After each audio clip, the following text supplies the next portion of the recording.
കുടിയേറ്റക്കാരില്ലാതെ ബ്രിട്ടന് മുൻപോട്ട് പോകാൻ കഴിയില്ല. എന്നാൽ കുടിയേറ്റത്തിന് നിയന്ത്രണമില്ലെങ്കിൽ ജനരോക്ഷം ശക്തമാകും. അതിനുള്ള ഏക വഴി നെറ്റ് ഇമിഗ്രേഷൻ നിയന്ത്രിക്കുകയാണ്. അതേസമയം ഏതെങ്കിലും ഒരു വിസയിൽ ഇന്ത്യയിൽ നിന്നുമെത്തി UK-യിൽ താമസിക്കുന്ന ഒരു വ്യക്തിയാണ് നിങ്ങളെങ്കിൽ ഈ മാസം ഈ രാജ്യത്ത് സംഭവിച്ചിരിക്കുന്ന കുടിയേറ്റ നിയമങ്ങളെക്കുറിച്ച് അറിഞ്ഞിരിക്കേണ്ടതാണ്. ബ്രിട്ടീഷ് പൗരത്വമോ PR ഇല്ലാത്ത എല്ലാവരെയും ബാധിക്കുന്ന സമഗ്രമായ മാറ്റമാണ് ഇവിടെ സംഭവിച്ചിരിക്കുന്നത്. PR ഉള്ളവരാണെങ്കിൽ കൂടി അവരുടെ ആശ്രിത വിസ ആരെങ്കിലും ഇന്ത്യൻ പൗരത്വം ഉള്ളവരാണെങ്കിൽ അവരെയും കൂടി അത് ബാധിക്കും. ഏറ്റവും പ്രധാനപ്പെട്ടത് ഒന്ന്, വിസ എക്സ്റ്റൻഷന്റെ ഫീസ് അടക്കമുള്ളവയിൽ വലിയ വർധനവ് ഉണ്ടായിരിക്കുന്നു. ഇമിഗ്രേഷൻ സർചാർജ് ഓരോ വർഷവും ഓരോ വ്യക്തിക്കും 1000 കടന്ന് മുന്നേറിയിരിക്കുന്നു. ഒരാളെ ആശ്രിത വിസയിൽ കൊണ്ടുവരാനുള്ള യോഗ്യത മാറിയിരിക്കുന്നു. അങ്ങനെ അടിസ്ഥാനപരമായി മാറ്റം വന്നിട്ടുള്ള ഓരോ കാര്യങ്ങളും നിങ്ങളുടെ UK-യിലെ താമസത്തെ ബാധിക്കുന്നതാണ്. വിശദാംശങ്ങൾ ഇങ്ങനെയാണ്. ഇതനുസരിച്ച് പുതിയ കെയർ വർക്കർമാരെയും സീനിയർ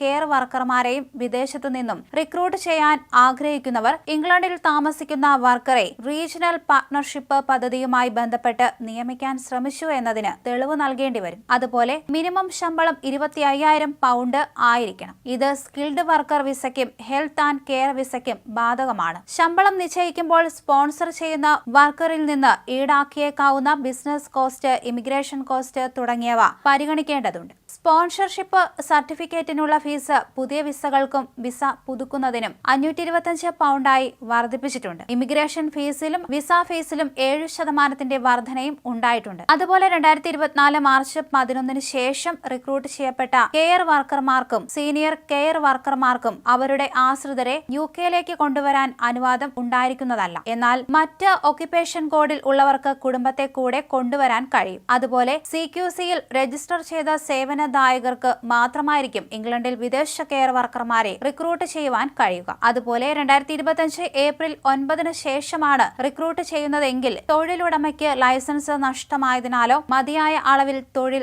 നൽകാൻ കഴിയാത്തതിനാലോ തൊഴിൽ നഷ്ടപ്പെട്ട് ഇംഗ്ലണ്ടിൽ താമസിക്കുന്നവരെ ആദ്യം പരിഗണിക്കണം. ഇമിഗ്രേഷൻ ഹെൽത്ത് സർചാർജിലും വർധനവുണ്ടായിട്ടുണ്ട്.